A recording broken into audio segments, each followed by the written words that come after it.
and raise a hullabaloo at the ball game today. Hey everybody, it's me, Rick Acosta, the Dodger Card Collector, coming to you with another video. Today is Friday, September 20th. Thank God the weekend is finally here. It's been a crazy time, and you've noticed that because I haven't put out a video in a couple of weeks. It's just been a really busy time at work. I work in the media and advertising industry, and my client, who's been my client for about 9 years now. It's a film studio. They have released a movie every Friday for the last 5 weeks. I think we still have 2 more to go.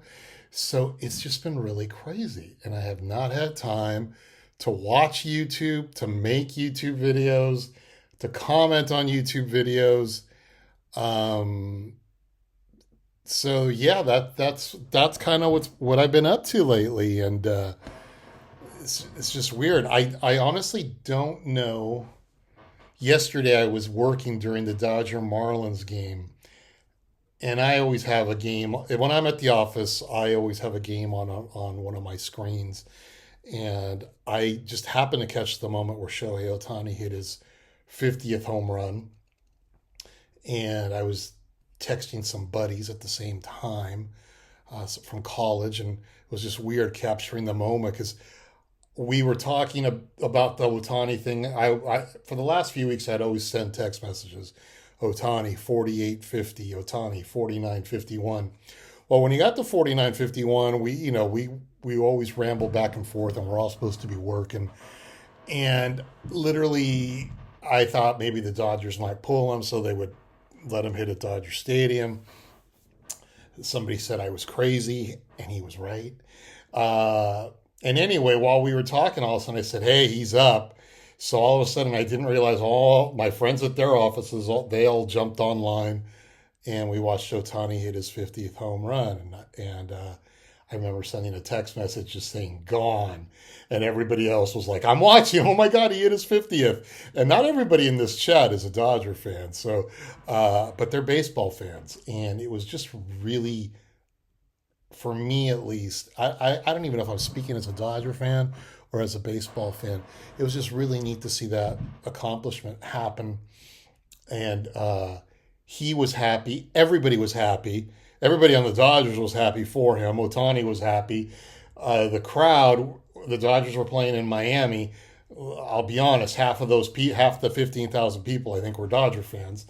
Everybody was happy. He got a curtain call. It was just a great moment, and it made me realize it might be something that I never see again. And I could tell people, I could tell you where I was the night Hank Aaron hit his 715th home run. I was at Little League practice.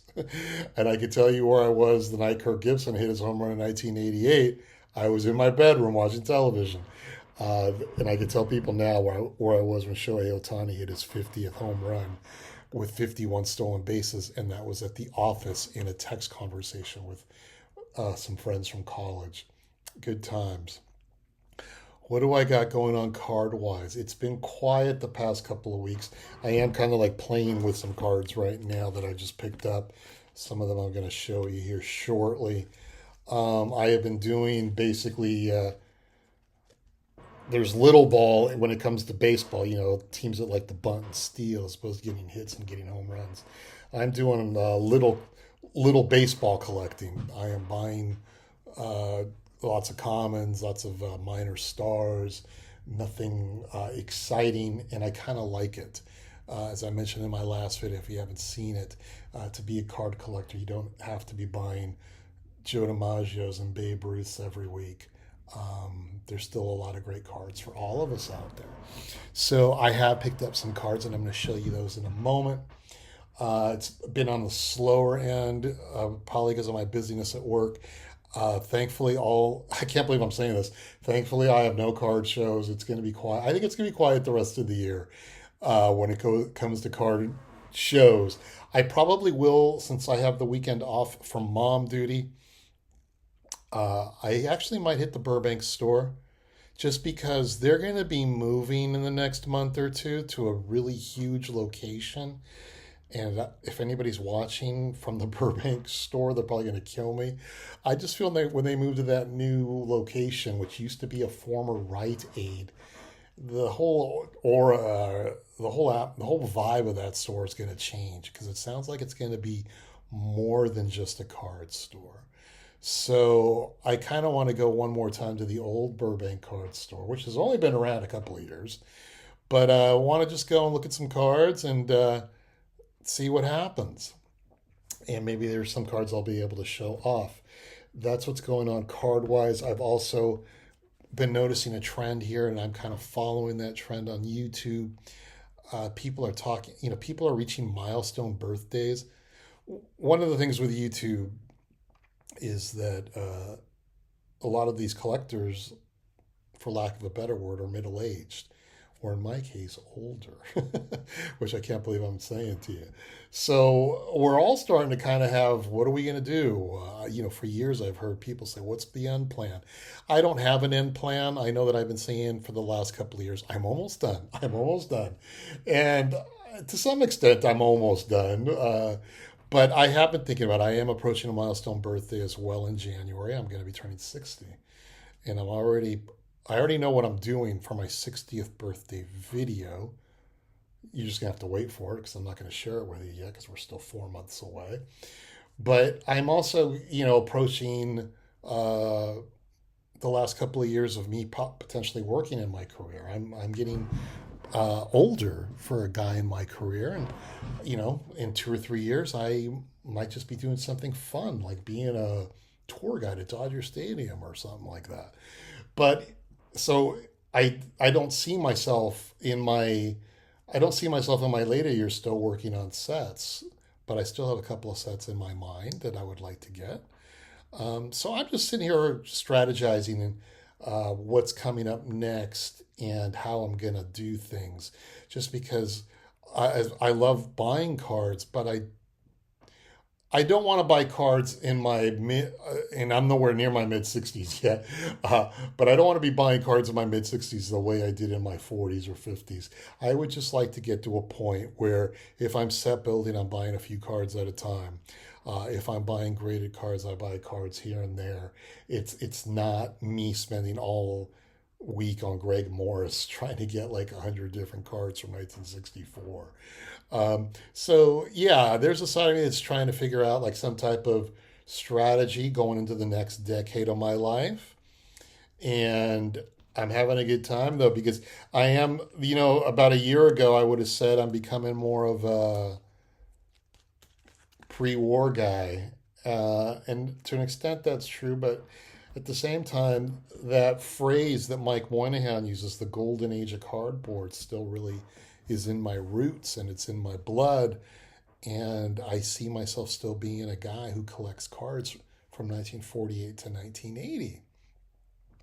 So I have some plans for that in the future, and someday soon I hope to talk to you about them. But for now, I'm just going to share with you what I'm doing. I'm going to show you guys some cards from 1950, some cards from 1969, a couple of cards from 1961. Nothing fancy. If you came to watch the fancy stuff, there's a lot of other YouTube channels that can help you out in that regards.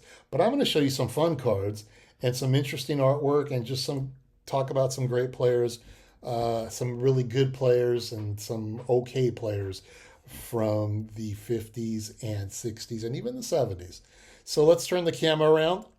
I'll be right back. So all of these cards are recent pickups. 99% of this is going to be 1950 Bowman, 1961 Topps High Numbers, and 1969 Topps. I've picked up recently cards from, the Batter's Box out of Tumble, Texas. I talk about them all the time. Greg Morris on eBay. And another app out there, Invaluable. I was able to pick up a lot of 1950 Bowman cards from there for a good price. I'm going to show you some of them. I'm not going to show you all of them. It's a lot of commons, but I picked out some of my favorites that I thought I'd share with you. And let's see. Well, let's go ahead and get started. The first card I'm going to show you is Lou Brissy. Lou Brissy, 1950 Bowman, Philadelphia Athletics. Love the background on this. Every time I show you guys these cards, I'm always like, I love the background, love the background, love the detail. This one's no exception. So that's Lou Brissy. Next is going to be Art Halteman. Art Halteman. And the reason I struggle with this, you guys, is this is the one set. I'm having issues reading the backs with my playing eyes. I can't read the numbers. When you see the video, yeah, it's magnified, but I'm looking at these with my naked eye, and I'm reaching that point where I'm having issues with numbers on the back and players' names, especially on this set. But that's a good looking card. That's from 1950 Bowman. And let's see, then this is Johnny Schmitz of the Cubs, Wrigley Field in the background. Looks like those bullpens existed until a couple of years ago. I think the Cubs finally built bullpens underneath the center field bleachers or backstop, whatever you call it. Let's see. Next is Aaron Robinson. Aaron Robinson. That's a good pose. Got a few more here. Bill Howerton of the Cardinals. Bill Howerton. Like the Cardinals caps, like the Cardinals uniforms. Cardinals have always looked good. I know I'm a Dodger fan, but I always say the Cardinals look amazing in red the same way the Dodgers look amazing in blue. I got two more here for my Pirates friends out there. Pete Castiglione. Pete Castiglione, I think. Forbes Field in the background. I've always liked when baseball players wear turtlenecks. I think that's a good look on uniforms. And then my last guy from the St. Louis Browns is George Sternweiss. George Sternweiss, card number 249. So with these pickups, along with a bunch of several that I chose not to show, I think I'm down to about 107. I need 107 more cards to finish the 50 Bowman set. I'm getting a few more in the mail this coming weekend or early next week. So that's set. I still need to get Ted Williams, but that set's moving along. Another subset I've been working on are the 1961 Topps High Numbers. And I picked up Jackie Jensen from Greg Morris on the Red Sox.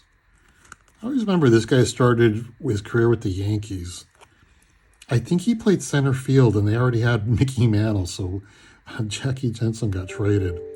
He did become American League MVP, though, in 1958. And my other pickup, this guy was around for a while in the 60s, Bill Monbouquet of the Boston Red Sox. Bill Monbouquet. These are both high numbers, these two cards.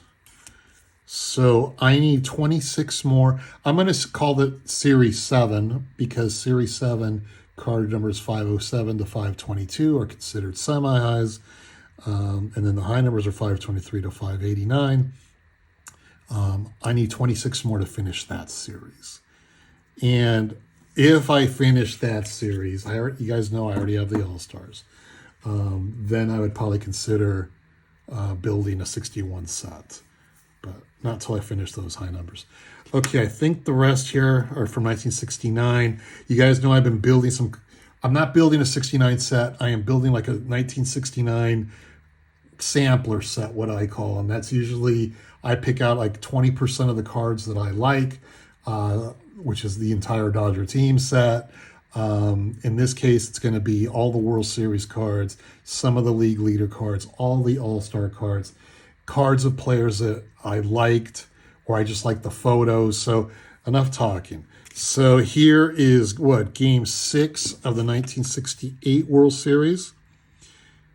And Jim Northrup hits a grand slammer Tigers' 10-run inning ties mark. I still need 3 more games and the World Series celebration, World Champion celebration. Hope to get those this weekend. We'll see. A couple of All-Stars. Yaz, Carl Yastrzemski.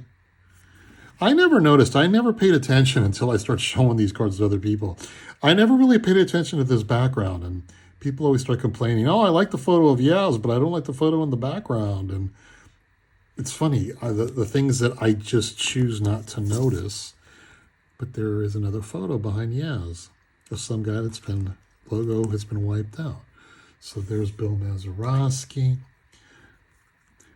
1969 also has a couple of really nice combo cards, several combo cards that I really like. And here's Ted Williams in his first year as Washington Senators manager, showing power hitter Mike Epstein what to do. I want to get the Ted Williams from this set. That was his first manager card. Let's see. I saw this on Terry TJMX set or video several months ago. And one of the other things I'm working because I'm working on 1969 is I'm literally trying to buy the remaining cards from my childhood collection. And I'm down to only a handful. And in watching Terry's video, I noticed he brought up this card. He brought up this Major League 100th anniversary patch. And when I was watching the video, I go, I had that card once. So I'm going to talk about this at another time, hopefully this year. It's a video that I hope to share with you guys. And this card will be featured. And some of the other cards I'm showing you today will be featured. But for now, here is the 1969 Topps Luis Tiant. Again, now I've got some rookies here of guys that were really good in the 70s and early 80s. Guys that I grew up liking a lot when I was a young guy.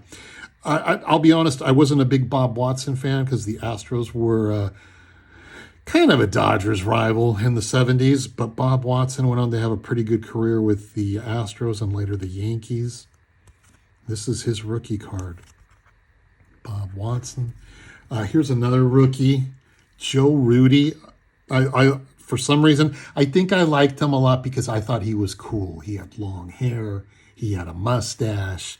He played for the A's. He could hit for power. He could hit for average. I think he won a few Gold Gloves out in left field.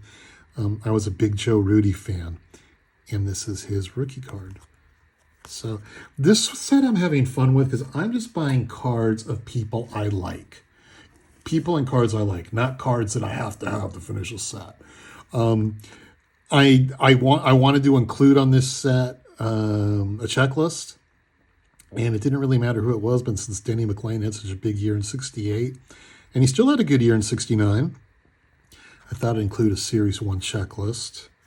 It's kind of marked in the back. That's all right. So there is Denny McLain. Here's another rookie card of a guy I liked, Andy Messersmith. Very good pitcher of the 70s. Started off with the Angels, had 3 or 4 good years, really good years with the Dodgers. And he became technically one of baseball's first free agents. And he signed with the Atlanta Braves. Unfortunately, when the Braves got him, he was no longer the same pitcher he was with the Dodgers. Pitched a couple of years, went to the Yankees, and I think he went back to the Dodgers. Dodgers cut him. But Andy Messersmith had some good years with the Angels as well. He was eventually traded to the Dodgers in a trade that brought Frank Robinson to Anaheim. Or to California, as they were known back then. Andy Messersmith. Some more All-Star cards. Tommy Helms. I remembered him more as an Astro, but he was on the Reds on the All-Star team and eventually traded over with Lee May to the Astros in a deal that brought Joe Morgan and a couple of other guys over to Arizona, to the Reds. Tommy Helms. This guy I remember a lot too. Don Kessinger, shortstop. And I don't think that's him back there. That looks to me like someone from the Pirates. But there is Don Kessinger. I also remember Don Kessinger as a player manager of the Chicago White Sox in the late 70s. I had never seen that before. My last card from 1969 is a card I saw as a kid in a book, and I knew I had to have it. One, because he plays for the Angels, but two, this is Aurelio. Well, the card is Aurelio Rodriguez, but in reality, Aurelio Rodriguez sent the Angel Bat Boy to get his photo taken. So this is a photo of the California Angels Bat Boy, who I want to say was all of like 18, 19 years old, something like that. And Topps put the card on and said it was Aurelio Rodriguez when it isn't. So that's a good error card that was never fixed. Another error that was never fixed was the Angels ended up getting rid of Rodriguez. I think he went to the Senators first. Senators traded him to the Tigers in the Denny McLain deal, along with Ed Brinkman and Joe Coleman. And Rodriguez had some really good years with the Detroit Tigers. Definitely the Angels could have used this guy. So there's Aurelio Rodriguez from 1969. I still want to try and buy maybe about 20 more 1969 cards. Yeah, the Mantle's going to be in there. Raleigh Fingers. Those are the two cards I'll probably buy graded. But like, I want to try to get a couple of more cards. There's 4 expansion teams, the Pilots, the Royals, the Expos, and the Padres. And I would like to get, I think for 2 of the teams, I already have 2 of them. But on the 2 other teams, I need high numbers of the cards of those guys, just because I want photos taken of them in their respective uniforms. When you buy the early series, the cards are on other teams and they're airbrushed. But by the last 2 or 3 series, I think the last 2 series, we start to see Expos cards and Padres cards and Royals cards, Pilots cards. And then my one, I guess you would say big card or bigger card, is a 1949 Bowman Johnny Mize, no name on the front. There's 2 versions of this card. One comes with his name in front, one comes without. I got such a good deal on this that I didn't care which version I received. This, along with some of the cards I had from a video a few weeks ago, this card's going to go into my 1941 guys that didn't make it onto the 1941 play ball set. And with this card, I am now 15 of the 20 guys that I selected.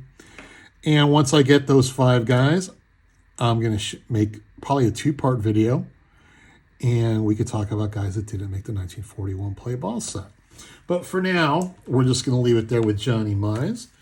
And those are my pickups, you guys. If you stuck around this long, thanks so much.